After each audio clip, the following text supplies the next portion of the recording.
So for years and years, I was told we need an indoor practice facility. We don't need an indoor. It's gorgeous out there. It's perfect. This is February day. Every day is like this in February in Missoula, Montana. Thank you all so much for being here. It's certainly been a whirlwind 36 hours, 38 hours, around in there. But yesterday was certainly about looking back and reflecting and showing appreciation. And today is about looking forward and the future of Grizzly football and what it means to this place, what it means to this university, and what it means to obviously a lot of the players that we have here. I knew they were here because there were a lot of electric scooters parked along the fence line. So loved it. I know there's a congregation of student athletes when there's electric scooters. And so we appreciate you being here and appreciate your willingness to put on the maroon and silver, represent this university in a place where people care. They care deeply. And I'm grateful for the opportunity that I have to be here. So I'm proud to work with Coach Kennedy. I've known him over the last year and gotten to know him better, and appreciate his willingness to step up and to lead this program and to do it quickly and to do it with great energy. We have great resources here at the University of Montana. We have amazing facilities. We have the best fan base in college football. We're investing in revenue share. We're investing in nutrition. We're investing in doing those things that we think are necessary to keep this program at the top. And that's our goal. I'm not going to shy away from it. Our goal is to win conference championships. Our goal is to graduate student athletes. Our goal for this football program is to win a national championship. And I do not think that that is an outrageous goal. That is a goal that we can accomplish with what we're doing. And I'm excited to have Coach Kennedy lead us into the 2026 season. So without further talk from me, it's my pleasure to introduce Coach Bobby Kennedy, the 38th head coach of the University of Montana. Thank you.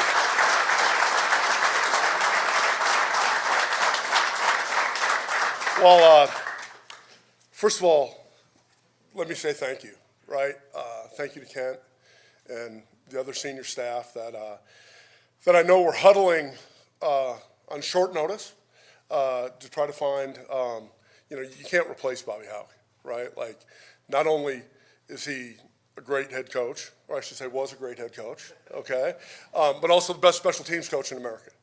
And on a personal note, because I have the microphone, all right, I want to say thank you to Stacy and their beautiful daughter and to Bobby, because when Bobby called me last July, I think it was about 5 or 6 days until training camp, and he said, "Hey, I just lost my wide receiver coach, and can you come to Montana?" And I was actually eating with my wife, and I looked at her, I said, "Is it okay if I go to Montana?" And she goes, "Go, I'll be fine." So you can tell something about our relationship, right? She's definitely a football wife. But Stacy, thank you, because not many of you know this, but I've been their roommate for the past 8 months. I've been living in their basement. And I got to tell you this, I don't know if my wife would open up her house like you have. And I appreciate you.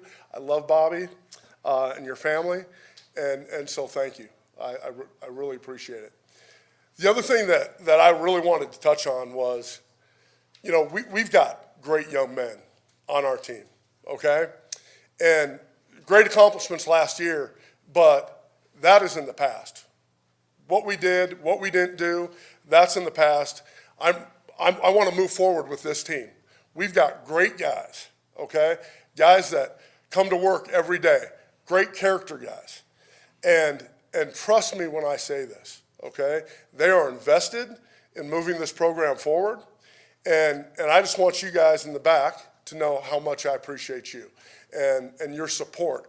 I've asked guys the last 48 hours or whatever to stop by and coming into my office and really getting to know some of the guys. I knew them, but I want to really know them now, right? Because when you're a position coach, you're so focused on your group, what your guys do, and this and that.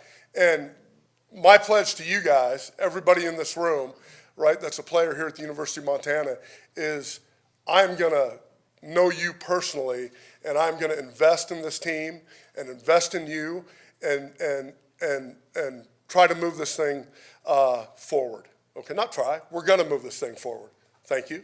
Okay. So I also want to say this, okay, about our staff. Our football staff is a great football staff, and take it from a guy that's been on many football staffs, okay? Our leadership, and obviously it started with Bobby, but there's Jimmy, there's Keaton, there's great people that have their hands in this program, okay? And I'm glad the university, number one, decided to choose me, okay, because I've looked forward to this day for a long time, but also to keep us together. Okay, because, you know, going down the line, you know, on offense, when I came into this place on short notice, okay, and what I knew about Montana was Bobby Houck was the head coach, that I played for Joe Glenn at Northern Colorado, okay, and I knew football was really, really important to Grizz fans, but also this state, and I mean, it's Montana football. Right? I mean, it has a ring to it. It says something. And so I want to thank our staff for welcoming me, because let me tell you this, on short notice, it's not the easiest thing to come in, learn the players. You know, Brent Pease, okay, I believe he's the best offensive coordinator in America. I really do. Like what he does, what we do on offense is truly special and innovative, okay? And I want to thank him, number one, and Rob Fennessy and Justin Green, who was a great support to me, Cam McFarland, like great guys on this staff, okay? But also, what was really helpful was when I was getting set here and when I was coming in, our defensive guys, right? Like they embraced me, right? They welcomed me. And that's what, to me, Montana's all about, okay? That you can be from other places, you know, around the country, recruits, this and that, and know that, trust me when I say this, we are going to recruit Montana, and I'm going to be in as many schools, if not every school in the state. You're going to see me. I'm going to be visible. But we have a staff that does that too, that has a great reputation in the state. And when I say that we are going to make Montana a priority, it is a priority. It's a priority for us to recruit the good players in the state and to be in every school and have UM represented. So know that. That's something that we're going to do. And like I said, I could go on and on about our staff. I could go on and on about our players, okay, because we have good guys in this room. We have good guys on this team.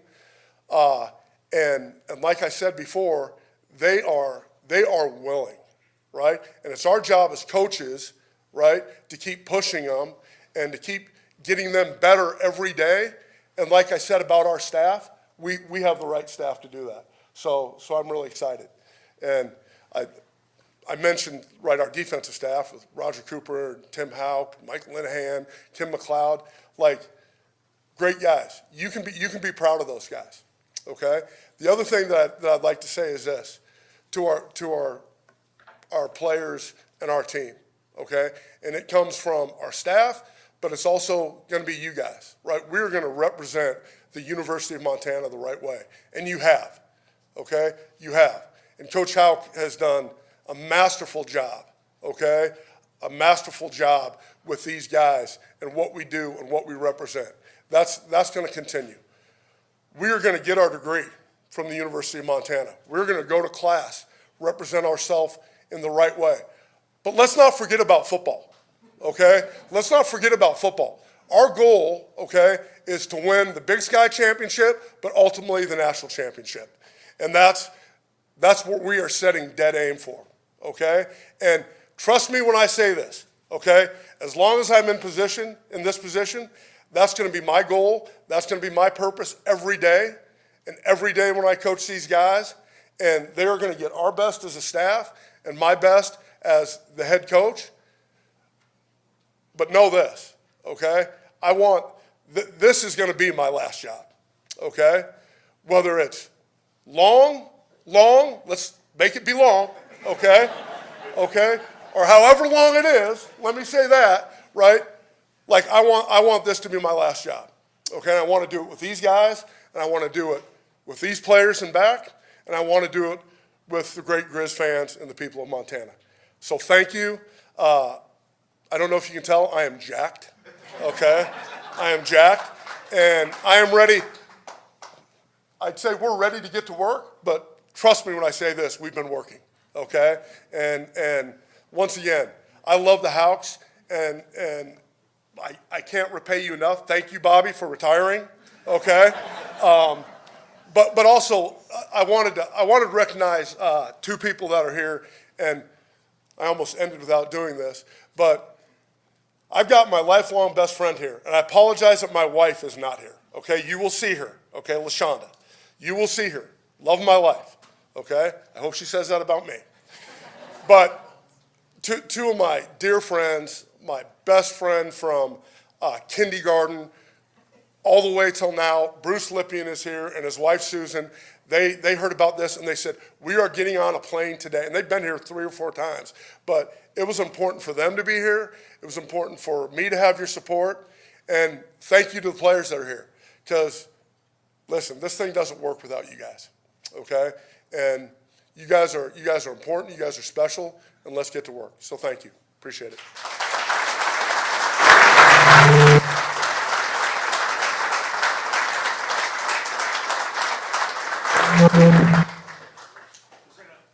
Open it up to. Yes, absolutely. And hey, I also forgot did I mention Brent Myers, our new offensive line coach? Let's give him a hand.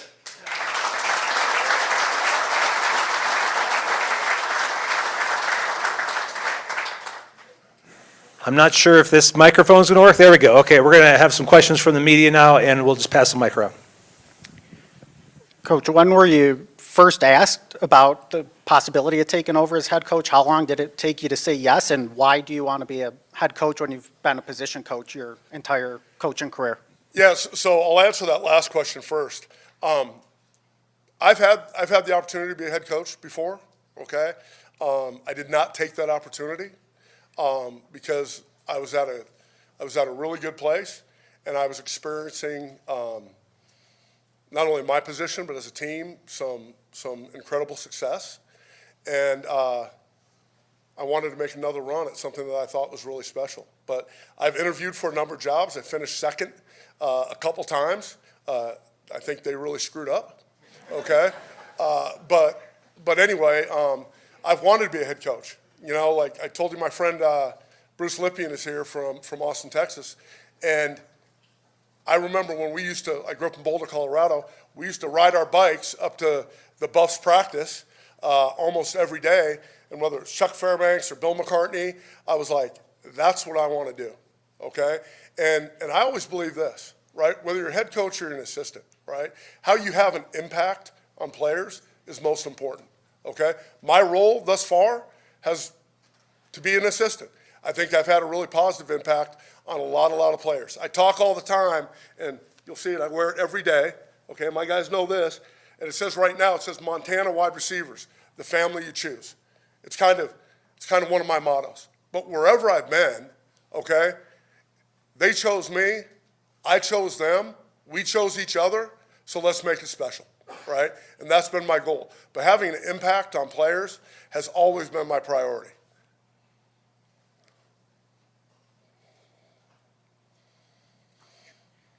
And then just back to the timeline, just when were you first asked about it, and how long did it take you to decide this is something you want to do, and just how did you come to that decision? Yeah, well,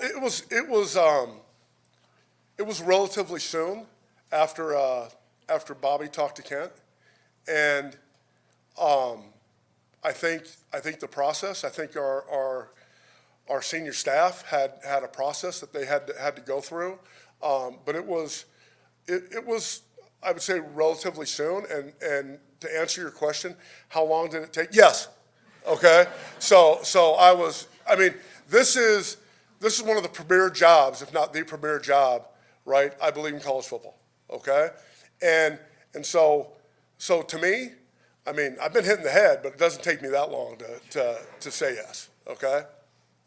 And also, to be quite frank, my goal too was to do the best thing for our players and to keep the staff together. And I think we have a great staff. And so that was another reason why I wanted to do it, and the reason why I said yes so quick.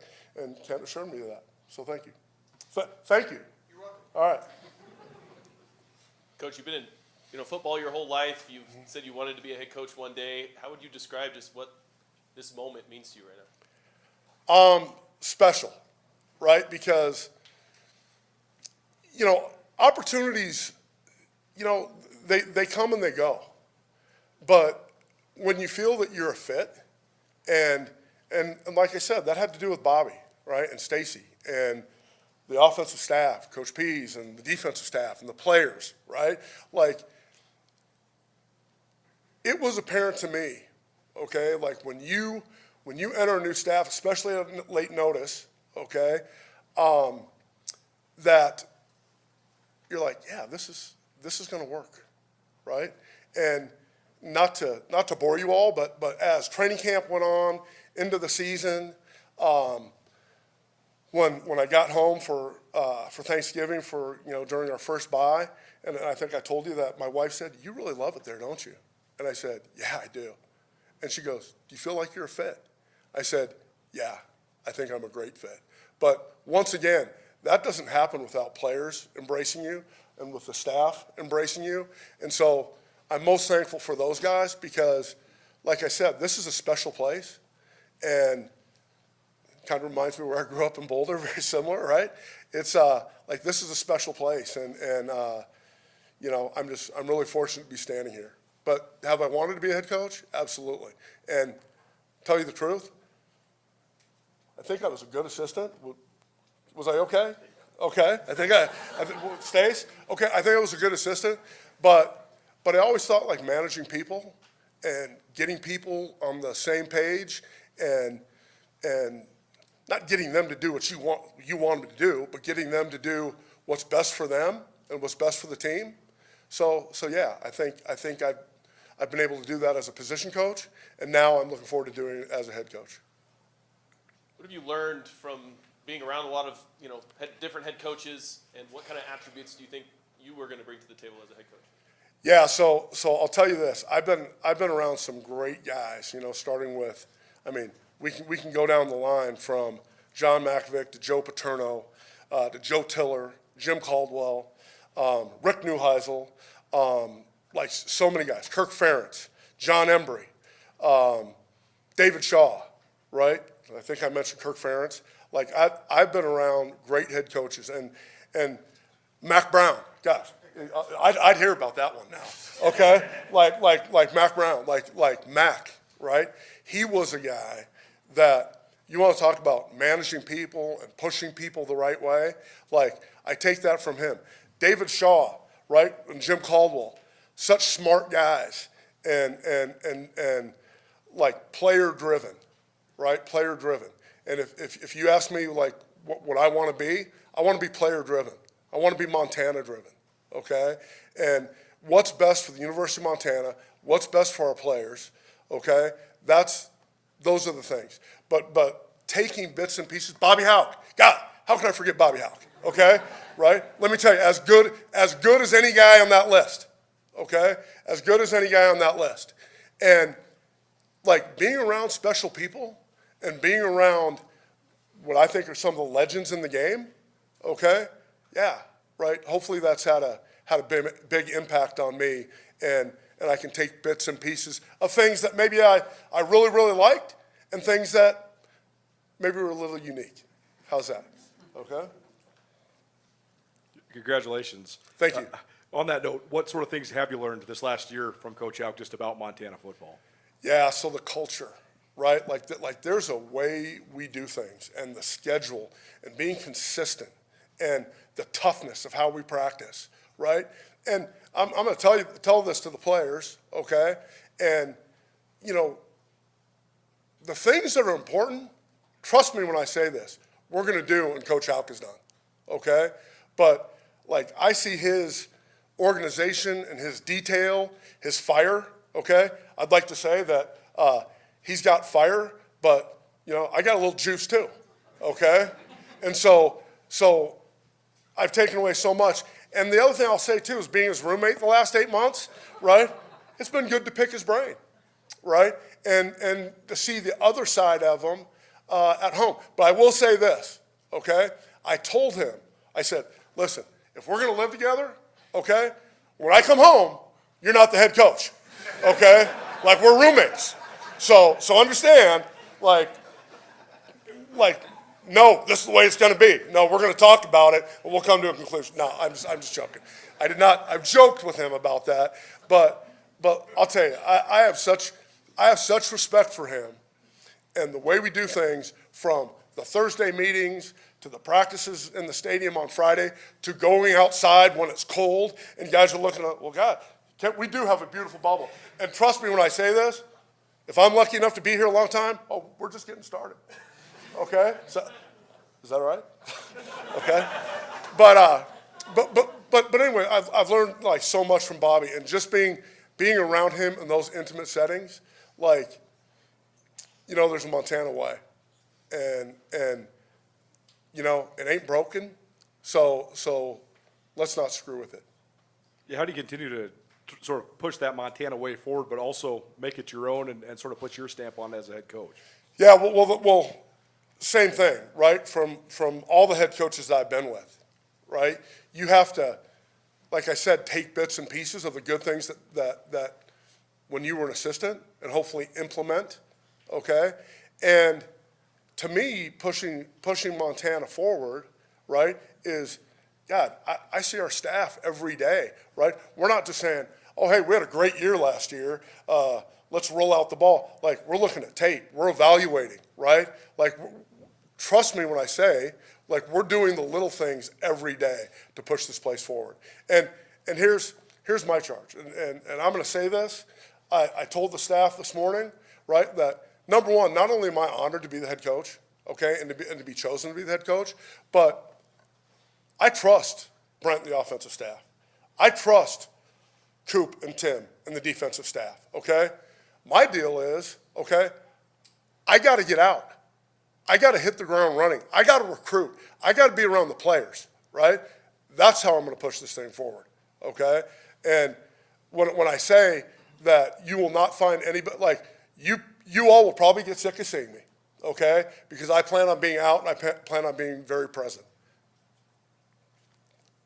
Congratulations, Coach. Just, this is kind of a broad question, but you've mentioned just, you know, your coaching experience, the guys you've worked with. How would you, I guess, describe kind of your core values when it comes to coaching, like your philosophy? What kind of has stood out throughout your career that's worked and maybe you've learned from? Just what would you describe maybe that being? Yeah, you know, to me, it goes back with what I said about, like, the family you choose, right? If your players believe that you have their best interest at heart, you chose them, they chose you, they chose this place, right? Then now we can focus on getting better, okay? I also believe this. There are different styles of motivation, okay?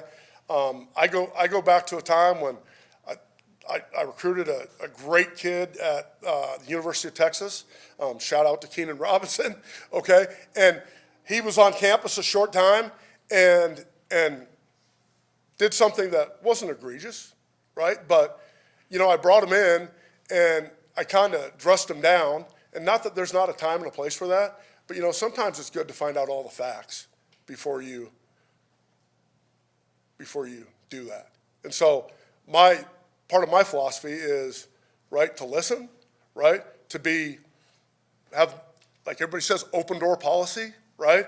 But those are the things I want to do, right? I want to be player driven, okay? And I want to be in this state driven, okay? Obviously, Coach Houck yesterday mentioned it's been changing landscape, right, the last several years in college football and just kind of where it stands. Just, I wanted your thoughts on where it is and, how you maybe might attack some of these challenges where, things change every day and what college football is today and how you kind of view it. Yeah, so here's the fact of the matter, right? Right now that the transfer portal and NIL is here, right, for the foreseeable future. The thing that I don't think gets talked about enough is people, I'm going to get in the portal, I'm going to get in the portal. And you read about all the guys that signed for this big money or this or that, and, oh, hey, I'm going here. The guys you don't read about are the guys that didn't make it, right? And so remember this, right? There's risk. Like, we went out and we got a bunch of guys in the portal that we think are really good, and we're glad to have them, okay? We also recruited a bunch of high school guys, right, that we really like and are glad to have them, okay? But what I would say the landscape of college football right now, it's not for me to judge whether it's right or wrong. It's the system that we have, okay? And we're going to work within those boundaries. And I always believe this, right? When you're at a special place, when you're at a really good place and you have a chance to do special things, okay, the grass isn't always greener, okay? Like I mentioned to you or everybody before, I had a chance. I'm not going to name the place, but I had a chance to be a head coach before. But I was at a special place, and I didn't think that was as good of an opportunity or that I was going to be there that long if I took that job. Not that I couldn't get it done, right? But the fact of the matter is, right, you've got to have support, and you've got to have people that are willing to support you and your goals and your team, your team to be really good. We've had that here, right? I mean, there's no secret why Montana is the University of Montana, right? Why this place has been good, okay? And so the NIL thing, like, I think it's good. I think it's fair here, okay, with what we're doing. Doesn't mean we can't change in the future or this or that's not going to happen. But trust me when I say this, the grass isn't always greener. And I said this when Coach Houck asked me to come here, okay? I found pretty green grass. Last question for me, just as you got the job now, the dust is settling a little bit. How do you kind of view the next couple of weeks as you kind of get going, and what do you kind of prioritize now as you kind of get the wheels rolling on this one? Yeah, well, dust hasn't settled yet. Okay, I mean it's been a hectic, hectic 48 hours or whatever it is. But we're in the start of winter conditioning. Our guys have been doing a great job lifting, and now they're running a couple days a week. Our focus is on, number one, doing the best job we can for these players, keeping this team together, okay, and getting ready for spring ball. Because, once again, hey, this is, like, I was an assistant, okay, now as a head coach, like, I'm not looking in the past, not looking forward, I'm looking right now. Right? So the first thing is spring, getting through the mat drills and winter conditioning, and then hitting spring ball full speed. Go a couple more. Couple of quick hitters. Are you still planning to coach wide receivers, taking over as the head coach too? Yes, through the spring, I plan on coaching wide receivers, but I'll be involved, right? And like I said, we've got a great offensive staff. I think it's my charge to, they run the offense, Coop Tim run the defense, right? We're gonna, I don't know if this is an announcement yet, but I'd like to hire a special teams coach because I thought I lost the best one in the country, okay? And so, like, my plan is the vision and recruiting and being accessible but also doing football. But like we've got really good guys in our staff, and the X's and O's are covered. And then are you keeping the entire staff, and is everyone staying in the same roles they had been in? Yes. And then if I read in your bio correct, it looked like 2017 and 2023 you weren't coaching anywhere. If that's right, what got you out of coaching and what drew you back into it? Yeah, so in between 17 and 18, I took a year off, okay? I had things happened at the University of Iowa, which sometimes it happens in this business, right? If you're a coach, you're going to get hired, and sometimes you always get fired, right? But that was after great success, right, at Iowa. And my wife and I thought, you know what? Let's take a step back. And I always think this in coaching, right? Like, it was really good for me to take a step back, go visit different places, okay? Get refreshed, right? Because this job, right, I don't care if you're an assistant or if you're a head coach, right? Obviously, there's more responsibility, different responsibilities when you're a head coach, okay? But, you know, there are things that sometimes taking a step back, seeing how other people do things, getting refreshed, okay? I think it benefits you. And be quite frank, it was between 17 and 18, that was a really good time for me. I visited Stanford a couple times. David Shaw got to know me, and he ended up hiring me, right? And so that was a great thing. And like I said, the thing that's most important for me is, where do you fit, okay? Tell you the truth, I thought I really fit at Stanford. I liked coaching there. I liked my players. I had a great room. I recruited great guys. It was great. After the Stanford thing ended, I had a couple opportunities. I didn't think they were right for me. And so if I sit out, do something else, my wife was ready for me to go back to work, but she didn't have a say in it. So that's part of it. So. How excited are you to now be in a role where you can kind of bring and have an imprint on certain things? You're like, man, I would love, I've seen coaches do this a certain way. I would like to maybe tweak it and do it this way. How excited are you to kind of put more of what you want to do into things? And then what is that like as far as like meeting with the staff in the next few weeks, talking about how you want to do things? And do you anticipate any schematic changes? Yeah, so what I'll tell you is this, and I said this earlier about our offense and defensive staff. These guys are constantly, right, like constantly looking at pro stuff and different college stuff and what can we tweak, what can we do better, right? So obviously, like, I'll have a role, right, but, and a say, okay, but I trust these guys, okay? I've been in the room. I see the way they work. I see what they do late at night and, in the office and how they prepare. So I have full confidence in this staff. But yeah, like, there'll be some things that like I said, I've got to be me, okay? And maybe the players will find that out very soon. Let's go one more. You haven't been coached too long, but I think it speaks volumes that these guys behind me are all here. Have you had a chance to address them, coach to players yet? And Yeah, so I have. Yesterday morning, when Bobby told the team that he was going to retire, and